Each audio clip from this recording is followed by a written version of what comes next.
자, 우리 말씀 볼까요? 마태복음 26장 36절로 46절 말씀. 마태복음 26장 36절로 46절입니다. 예수께서 제자들과 함께 겟세마네라 하는 곳에 이르러 제자들에게 이르시되 내가 저기 가서 기도할 동안에 너희는 여기 앉아 있으라 하시고 베드로와 세베대의 두 아들을 데리고 가실새 고민하고 슬퍼하사 이에 말씀하시되 내 마음이 매우 고민하여 죽게 되었으니 너희는 여기 머물라 나와 함께 깨어 있으라 하시고 조금 나아가서 얼굴을 땅에 대시고 엎드려 기도하여 이르시되 내 아버지여 만일 할만하시거든 이 잔을 내게서 지나가게 하옵소서. 그러나 나의 원대로 마시옵고 아버지의 원대로 하옵소서 하시고 제자들에게 오사 그 자는 것을 보시고 베드로에게 말씀하시되 너희가 나와 함께 한 시간도 이렇게 깨어 있을 수 없더냐. 시험에 들지 않게 깨어 기도하라. 마음에는 원이로되 육신이 약하도다 하시고 다시 두 번째 나아가 기도하여 이르시되 내 아버지여 만일 내가 마시지 않고는 이 잔이 내게서 지나갈 수 없거든 아버지의 원대로 되기를 원하나이다 하시고 다시 오사 보신즉 그들이 자니 이는 그들의 눈이 피곤함이러라. 또 그들을 두시고 나아가 세 번째 같은 말씀으로 기도하신 후 이에 제자들에게 오사 이르시되 이제는 자고 쉬라. 보라 때가 가까이 왔으니 인자가 주인의 손에 팔리느니라. 일어나라 함께 가자. 보라 나를 파는 자가 가까이 왔느니라. 아멘. 오늘은 종려 주일이죠. 말 그대로 예수님께서 예루살렘으로 입성하신 날입니다. 많은 사람들이 예수님의 입성을 또 기대하고 또 즐거워하면서 어떤 이는 자신의 옷을 바닥에 깔고 또 어떤 사람은 종려나무 가지를 바닥에 깔기도 하고 또 손으로 흔들면서 예수님께서 어린 나귀를 타고 오실 때 호산나 다윗의 왕이여 찬송하리로다 하면서 예수님을 열렬히 환영했습니다. 그리고 난 다음에 딱 일주일의 시간이 예수님께서 예루살렘에서 보내신 마지막 시간이자 예수님께서 이 땅에서 보내시는 마지막 시간이었습니다. 예루살렘으로부터 시작된 그 종려 나무가 흔들거리는 그 예루살렘으로 들어오는 것부터 시작돼서 그 끝에는 십자가가 있었고 그리고 그 너머에는 부활의 영광이 있었습니다. 그래서 우리는 그 종려주일을 이렇게 떠올리면 주일학교 때부터 이렇게 쭉 보면 사람들이 예수님을 환영하고 예수님은 어린 나귀를 타고 예수님 곁에는 예수님의 제자들이 예수님을 호위하면서 마치 왕의 입성처럼 그런 영광스러운 모습을 우리가 생각하고 떠올리겠지만 사실 예루살렘으로 들어가시는 예수님의 발걸음은 우리가 생각한 것보다 훨씬 더 많은 생각과 고민이 담겨 있는 발걸음이었습니다. 그리고 그 발걸음은 우리를 구원하시기 위한 주님의 길이었고 고난과 슬픔의 길이었으며 어쩌면 가지 않아도 되는 길이지만 우리를 위해서 주님께서 그 길을 걸어가셨던 겁니다. 누가 봐도 화려하고 누가 봐도 환영받는 것 같은 모습입니다. 사람들이 종려나무가지를 흔들면서 자신의 옷가지를 흔들면서 주님을 열렬히 찬양하는 거 보면 야 이게 왕의 입성이구나. 왕이 마치 전쟁을 승리하고 개선하는 것처럼 그런 모습으로 보일 수 있지만 실상은 그들의 마음속에는 온갖 모함과 욕심과 욕망이 담겨져 있는 소리였습니다. 호산나 다윗의 자손이여 찬송하리로다 라고 외치는 그 목소리가 그 단순히 예수님을 찬양하는 목소리가 아니라 그 속에는 온갖 욕심과 욕망이 담겨져 있었기 때문에 이 목소리가 저주의 목소리로 바뀌는 데는 그리 오랜 시간이 걸리지 않았습니다. 그리고 그들의 마음이 그렇게 된다라는 것을 누구보다도 주님께서는 잘 알고 계셨습니다. 그래서 그 길을 묵묵하게 주님은 걸어가셨죠. 예루살렘에서 시간,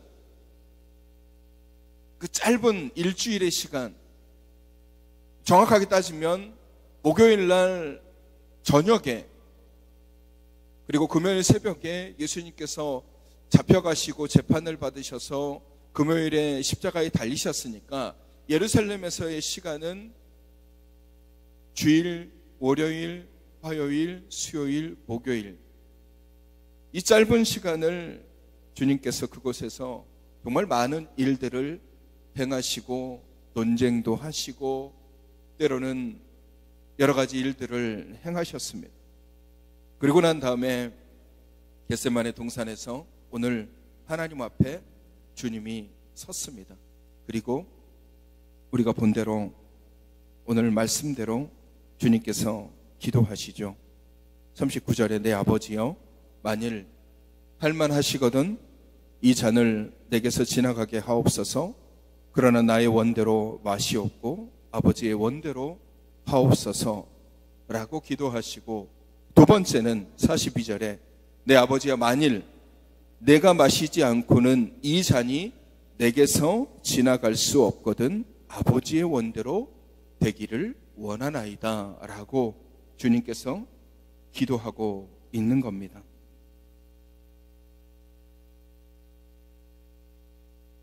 우리가 삶을 살다 보면 가끔 가고 싶지 않는데 그 가고 싶지 않는 길을 걸어가야 할 때가 있습니다. 내가 선택해서 난 여기를 가지 않을 거야. 근데 그것도 안 되는 길, 어쩔 수 없이 가야만 하는 길, 그런 길이 분명히 우리 앞에 놓여 있죠. 무수히 많은 선택권이 우리에게 주어지는 것 같지만 그럼에도 불구하고 가고 싶진 않지만 가야 되는 그런 길이 있습니다. 오늘 우리가 읽은 이 성경 말씀에도 그 길이 있습니다. 가고 싶지 않은 길이지만 주님께서는 그 길을 가셔야 되기 때문에 가시는 거예요. 그 길이 고통이고 그 길이 어려움이고 그 길이 피 흘림이고 그 길이 모욕인 것을 주님께서 아셨기 때문에 하나님 앞에 기도하는 것도 그런 거예요. 할 수만 있거든 이 잔을 내게서 지나가게 해달라고 하나님 앞에 기도하는 그 모습을 보면, 이 기도를 보면 이 길이 얼마나 고되고 힘든 길인지, 그 모든 영광, 그 모든 기적, 그 모든 힘을 보여주셨던 주님도 이 길 앞에서는 주저주저하고 계시는 겁니다. 어려운 길이고 힘든 길이죠. 그리고 주님께서 우리에게 그 길을 따라오라 말씀하시고 우리가 걸어가야 되는 길도 그 십자가의 길인 겁니다. 모든 사람들은 다 편하고 행복한 길을 가고 싶어 하죠. 누가 어렵고 힘든 길을 걷고 싶어 하겠습니까? 하지만 가야만 하기 때문에, 가고 싶지는 않지만 가야만 하는 길이기 때문에 때로는 우리가 걸어가야 되는 길이 분명히 존재하는 것입니다. 여러분 혹시 사진 하나만 띄워줄래요? 이 영화를 아십니까?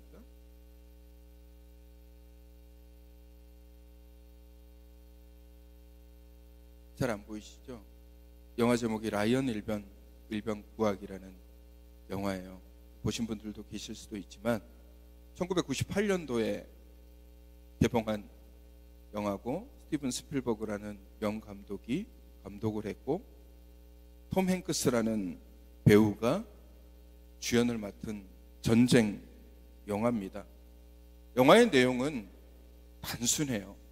말 그대로 라이언 일병이라는 그 군인 하나를 구하는 영화예요.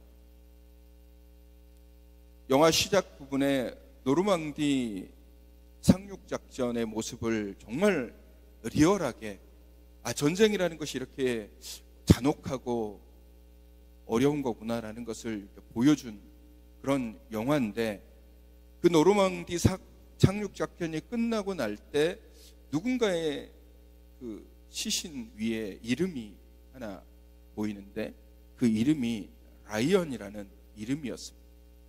이 영화의 배경이 어떤 거냐면, 세계제 2차 세계대전을 배경으로 하는 영화인데, 한 어머니에게 아들이 4명 있었어요. 라이언이 4명인 거죠. 사형제. 근데 그 어머니가 아들 넷을 다 육군으로 입대를 시킵니다. 그래서 이 아들 4명이 다 세계대 2차 대전에 참전하게 되죠. 그런데 그 중에 큰애부터 첫째, 둘째, 셋째가 그 전쟁통에서 한 사람은 노르망디 상륙작전 하다가 전사를 하고, 또 한 사람은 다른 작전을 펼치다가 죽고, 이렇게 해서 위에 3명이 전사를 해요. 또 미국은 전사를 하면 그 가정에 군인들이 좋은 차를 타고 시신을 화장을 한 걸 가지고 찾아가는데, 그 라이언의 어머니가 그걸 보고서 안타까워하고 슬퍼하죠.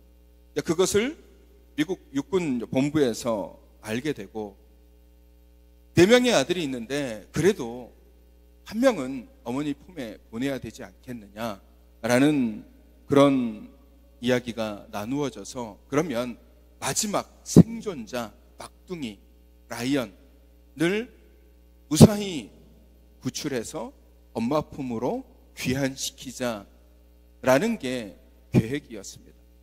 그래서 그 라이언 일병을 구출하기 위해서 육군 제2 레인저 대대의 밀러 데이라는 사람이 지휘를 맡고 자원하는 8명의 부하를 데리고 적진 깊숙이, 라이언이 가까이 있는 것도 아니고 아주 최전방에 독일군이 잔뜩 깔려있는 그곳에 라이언이 있었기 때문에 그 라이언을 찾아 구출해내는 얘기입니다.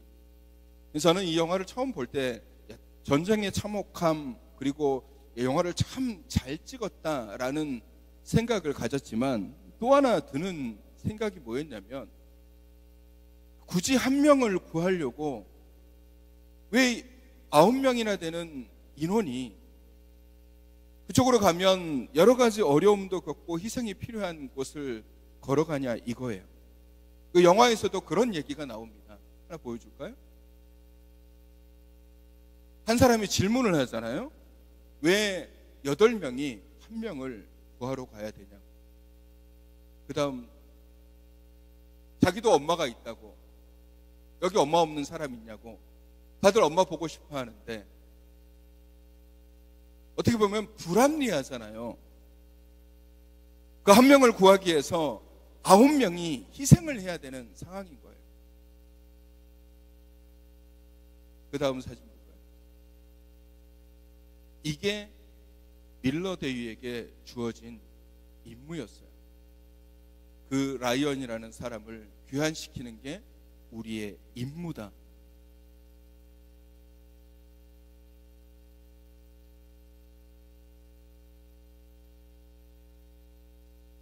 불합리한 것 같고 굳이 이걸 가야 되냐라는 생각이 드는 그 길을 9명의 군인이 그 길로 갑니다. 그 친구를 구하기 위해서. 가지 않아도 되는 길이에요. 화면 바꾸죠. 화면 없애도 가지 않아도 되는 길이에요. 그럼에도 불구하고 그 길을 9명이 떠나는 거예요. 한 명을 구하는 길, 그 한 명의 생명을 구하는 길을 통해서 그 가족에게 희망을 주기 위해서 가는 겁니다. 저는 처음에 이 영화를 봤을 때 왜 이런 미련한 일을 할까? 근데 저는 오늘 이 사순절을 묵상하면서 오늘 주님의 이 말씀을 생각하면서 주님이 걸으셨던 길이 저런 길이지 않을까? 가고 싶지 않은 길이지만 가야만 하는 길, 그 길 끝에 생명이 있고 그 길 끝에 절망에 빠져 있는 사람이 있고 그 길 끝에 반드시 구원해 내야 되는 영혼이 있기 때문에 주님께서 그 길을 걸어 가시는 겁니다.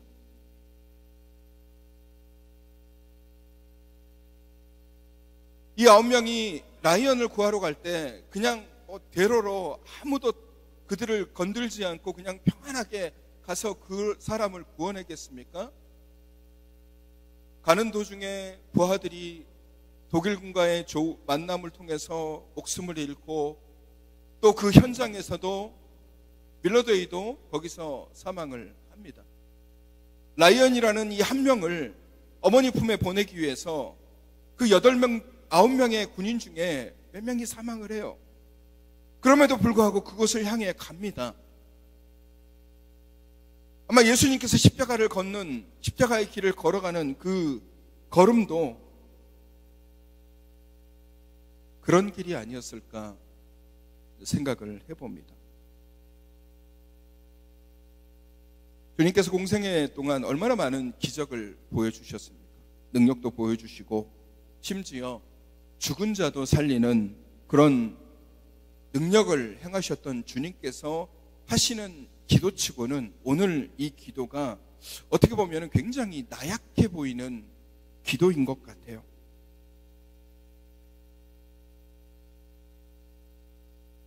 그런 능력과 기적을 행하셨으면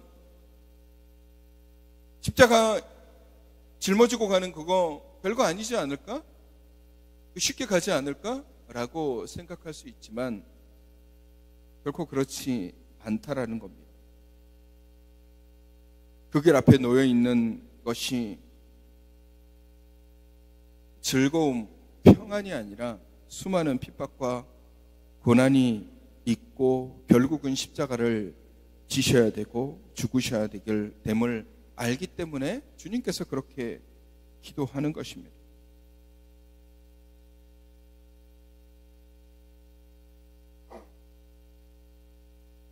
가야 하는 길이기 때문에 가시는 거죠. 그리고 오늘 우리에게 그 길을 걸으라 말씀하시는 겁니다. 우리 앞에는 수많은 길이 놓여 있습니다. 어떤 길은 내가 가고 싶어하는 길이고 또 어떤 길은 다른 사람들이 가고 싶어하는 길이고 또 어떤 길은 누구도 가고 싶어하지 않는 길이 있습니다. 또 어떤 길은 아무도 가고 싶어하진 않지만 반드시 가야 되는 길이 있습니다.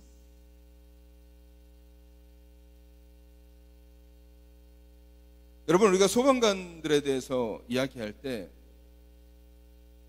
제가 좀 감동을 받았던 그런 이야기가, 사람들은 불을 피해서 밖으로 나오지만 소방관들은 불을 뚫고서 앞으로 전진한다는 거예요. 왜냐하면 가서 불을 끄거나 그 안에서 고통당하고 있는 사람들을 구원하기 위해서 누가 그 불길 속으로 들어가고 싶겠습니까? 들어가면 그곳에 잘짓 잘못하면 그 불 때문에 죽을 수도 있고 고립돼서 사망할 수도 있는 그 길을, 그럼에도 불구하고 소방관들이 그 안에 들어가는 이유가 뭐겠습니까? 그 안에 혹시 있을지 모르는 자신의 구조를 바라고 있는 사람들을 살리기 위해서 걸어가야 되는 거잖아요. 앞으로 나아가는 거죠. 오늘 주님께서 우리에게 보여주시는 십자가의 길이 바로 그런 길이에요. 두렵고 무섭고 힘들고 어려운 길이지만 이 길만이 이 세상의 모든 생명을 살리는 길인 것을 아시기에 주님께서 걸어가시는 겁니다. 그래서 마태복음 16장 24절 말씀에 주님께서 뭐라고 말씀하십니까? 우리 같이 읽어볼까요? 시작. 이에 예수께서 제자들에게 이르시되 누구든지 나를 따라오려거든 자기를 부인하고 자기 십자가를 지고 나를 따를 것이다. 주님을 따라간다는 것은 그 길을 걸어가는 것과 같습니다. 힘들고 고단한 길이지만 가야만 하는 길이기 때문에 걸어가는 것입니다. 가야만 하는 길이기 때문에. 누가 그 길을 가고 싶어 하겠습니까? 여러분, 믿음의 길이 되게 밝고 순탄하고 막 맨날 하나님께서 주시는 복이 막 철철 넘치고 날마다 주시는 기쁨이 철철 넘치고 소망으로 가득 차 있으면 모든 사람들이 다 그 길로 가고자 하겠죠. 근데 주님께서도 말씀하실 때 우리에게 어떤 길로 가라고 하십니까? 좁은 길로 가라고 그러잖아요. 그 좁은 길은 협착하고 어려운 길이기 때문에 많은 사람들이 그 길로 안 간다라고 얘기해요. 하지만 그 끝은 뭐가 있다고 얘기합니까? 생명이 있다라고 말씀하고 계시잖아요. 근데 우리의 눈은 어디를 바라보냐면 나 이 길은 가고 싶지 않아. 그러니까 넓은 길만 보고 가는 겁니다. 넓은 길, 편한 길.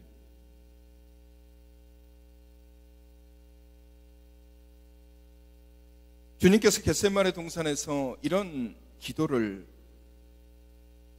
들으신다라는 것은 주님께서 얼마나 고뇌하고 얼마나 고민하고 얼마나 그 안에서 스스로에 대해서 슬퍼하고 계셨겠습니다.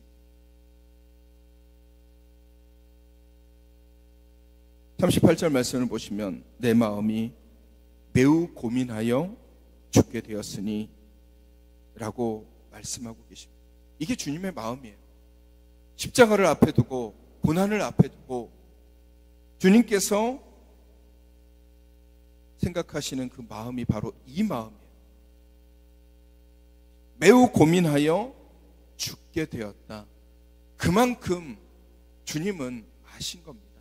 이제 잡혀가서 그곳에서 채찍받고 고문을 당하고 모욕을 당하고 재판을 당하고 골고다에 올려가서 십자가형을 당하고 그 수많은 시간 속에서 주님에게 오는 여러 가지 육체적인 고통과 모욕, 호산나 호산나 다윗의 자손이여라고 외쳤던 사람들이 예수를 십자가에 못 박으라라고 그렇게 변화된 목소리로 외치는 그 목소리들, 그러니까 주님은 그것을 아셨기 때문에 고뇌하고 또 고뇌하는 겁니다. 하지만 가면 죽는다는 것을 알지만 살려야 될 생명들, 구원해내야 하는 생명들이 너무나도 많이 있기 때문에 주님께서 그 길을 걸어가신 겁니다. 그리고 그 생명이 바로 저와 여러분이. 저는 아까 그 영화를 볼 때마다 왜 굳이 저렇게 무모하고 미련한 짓을 할까 생각했는데 십자가를 묵상하다 보니까 그 라이언 일병이 저인 거예요. 바로 제 자신인 거예요. 주님께서 죽음의 길인 줄 알면서도 모욕과 핍박을 당하는 길인 줄 알면서도 가면 무수히 많은 공격과 생명의 위협이 있는 줄 알면서도 주님의 입장에서는 가면 무조건 죽습니다. 예수님을 모함하는 자들, 예수님을 판 자들, 예수님을 노리고 있는 자들이 얼마나 많이 있습니까? 잡히면 무조건 십자가형이기 때문에 또 그것을 주님께서 아시는 거예요. 그럼에도 불구하고 그 안에서 정처 없이 어디로 가야 되는지 알지 못하고 사망의 음침한 골짜기에서 혼자 내동쳐서 이리저리 방황하고 있는 우리를 위해서 주님께서 기꺼이 그 길을 걸어가시는 겁니다. 여러분, 우리는 고난주간 어떤 마음을 가져야 될까요? 여러분은 어떤 마음을 가지고 고난주간을 보내고 있습니까? 이사순절의 기간, 그리고 내일부터 시작되는 고난주간의 기간을 우리는 어떤 마음을 가지고 걸어가야 됩니까? 저는 우리가 주님을 따라서 걸어가야 된다라고 생각을 합니다. 십자가의 그 길.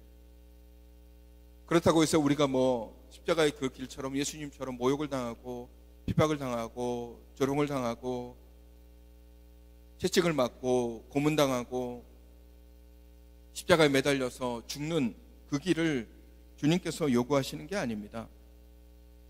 주님께서 우리에게 요구하시는 길은 주님이 우리에게 보여주시는 생명의 길, 소망의 길, 진리의 길, 그 길을 걸어가라고 말씀하신 거예요. 주님께서 그러잖아요.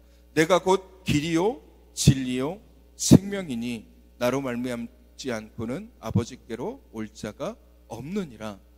우리는 주님의 길을 따라 걸어가야 되는 거예요. 우리 앞에 수많은 길들이 있습니다. 얼마나 많은 길들이 우리 앞에 놓여 있습니까? 어떤 길은 기쁨의 길이고, 어떤 길은 내가 원하는 길이고, 어떤 길은 내가 즐거워하는 길이고, 어떤 길은 내가 소망하는 길이고, 어떤 길은 내가 가고 싶지 않은 길이고, 어떤 길은 험악한 길이고, 어떤 길은 죄악의 길이고, 어떤 길은 사망의 길이고, 어떤 길은 파멸의 길이지만 유일하게 구원을 얻을 수 있는 길은 주님께서 우리에게 가라고 말씀하시고 우리에게 따라오라고 말씀하시는 그 십자가의 길입니다. 가기 싫으면 안 가도 됩니다. 여러분, 사실 신앙생활과 믿음생활은 강요할 수가 없어요. 본인의 선택입니다. 저를 포함한 수많은 목회자들과 또 수많은 전도자들과 수많은 선교사들이 예수님의 말씀 복음의 진리를 선포하고 있지만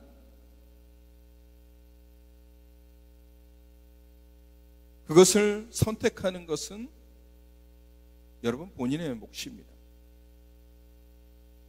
꼭 가야 돼. 물론 가야 되는 길이지만 그 길을 선택하는 것은 여러분입니다. 예수님께서 우리에게 초청장을 주셨어요. 우리는 어떤 존재냐면 그 초청장을 전달해 드리는 거예요. 구원으로, 하나님의 복으로, 하나님의 은혜로, 그리고 천국으로 초청장을 전달해 드리는 거예요. 그러면 우리가 결혼식도 마찬가지잖아요. 내가 결혼을 합니다라고 청첩장을 사람들에게 주지만 그 청첩장을 받아들고서 올지 말지는 그 사람의 권한이며, 나는 저 사람이 싫으니까 청첩장을 받았지만 난 가고 싶지 않아 라고 하는 사람들은 안 오는 거예요. 하지만 청첩장을 나한테 줬네, 내가 가야지. 본인의 선택입니다. 우리 앞에 놓여 있는 길, 그리고 그 중에 유일한 생명의 길, 소망의 길, 구원의 길, 그 십자가의 길, 주님께서 우리에게 가라고 말씀하시는 이 십자가의 길을 가는 것은 본인의 선택의 문제입니다. 평안감사도 저 싫으면 그만이라는 속담이 있죠. 아무리 좋은 것도 본인이 싫으면 어쩔 수 없는 겁니다. 대신에 우리는, 그리고 성경은 우리에게 그 길을 제시를 해주고 있습니다. 예수님께서 오늘 이렇게 고뇌하신 것도 그 길이 얼마나 고통스럽고 얼마나 힘든 길인지를 알고 계셨습니다. 물론 그렇다고 해서 다 슬프고 다 괴롭고 다 힘든 일만 있는 것은 아닙니다. 예수를 믿는다라는 것은 무조건적으로 고난과 무조건적인 어려움과 무조건적인 힘들만 있으면 누가 가겠습니까? 예수를 믿음으로 인해서 주시는 하나님의 은혜, 그리고 소망, 기쁨, 즐거움도 분명히 따라옵니다. 하지만 그것과 동시에 주님이 흘리신 피와 같은 고난과 어려움과 핍박도 분명히 우리 앞에 놓여 있는 거예요.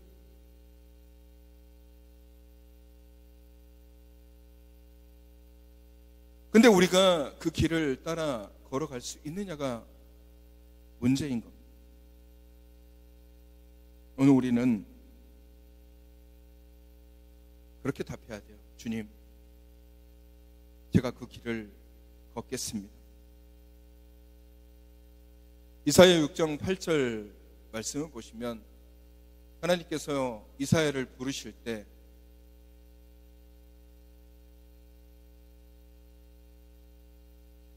이사야의 고백이 그런 고백이었어요.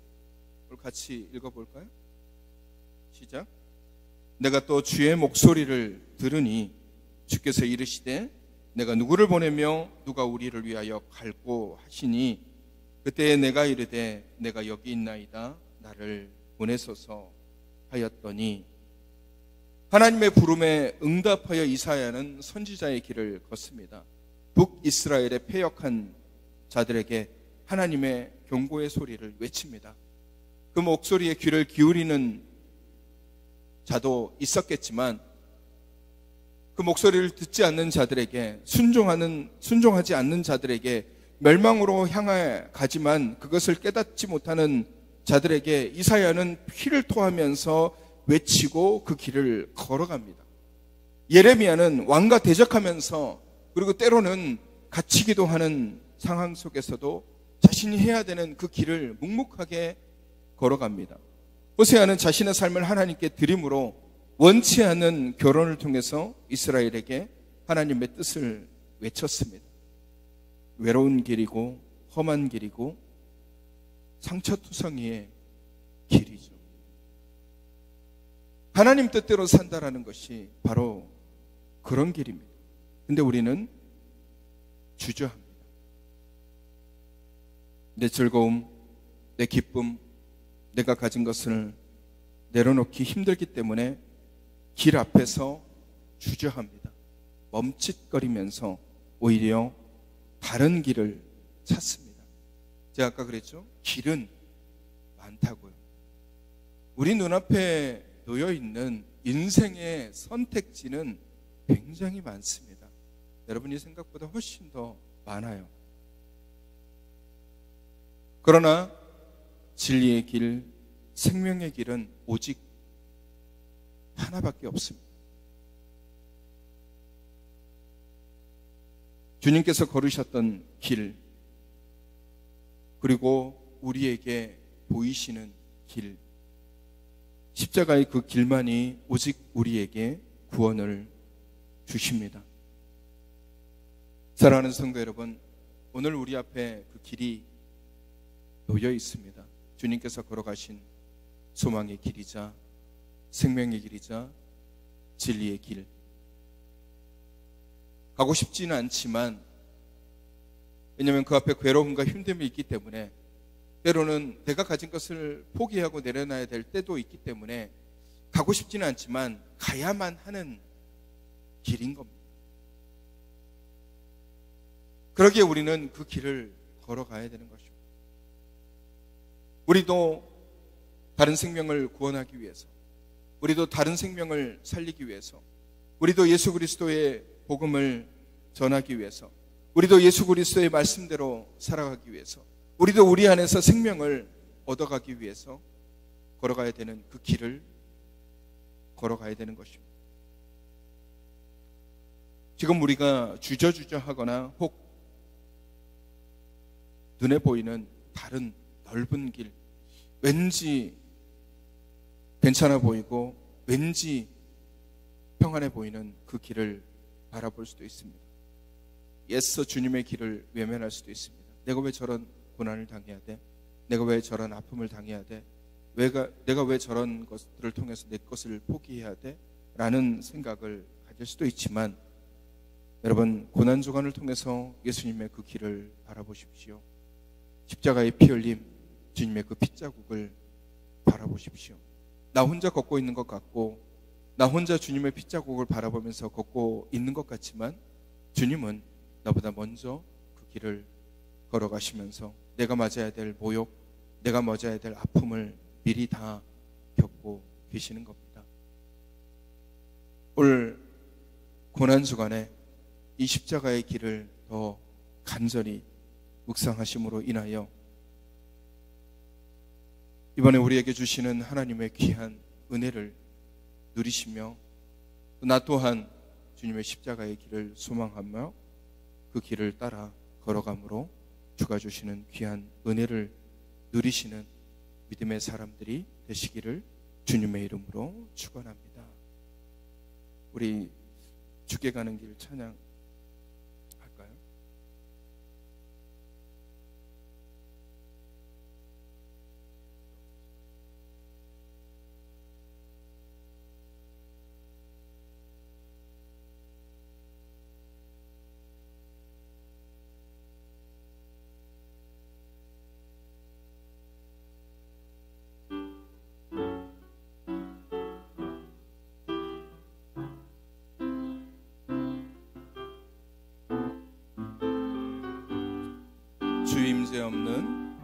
주임새 없는 풍요로움보다 주 없이 살 수 없는 광야길 가려네. 고난이 내게 유익이라. 고난이 내게 유익이라. 우리 다시 한번 주임새 없는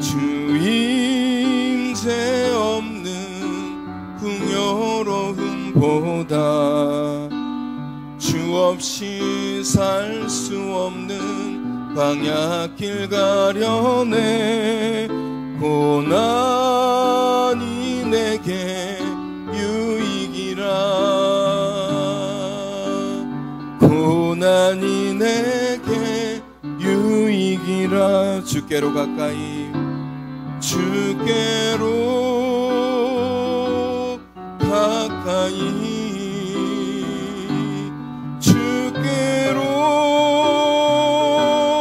가오니 나의 길 다가도록 나와 동행하소서. 광야길은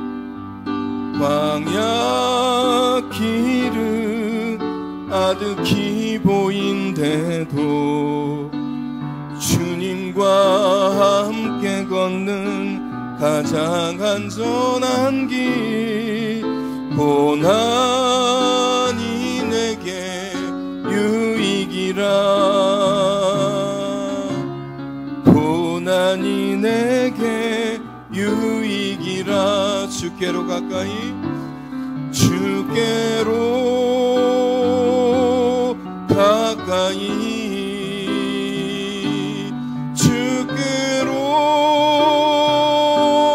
가오니 나의 길 다가도록 나와 동행하소서. 주께로 가까이 주께로 가오니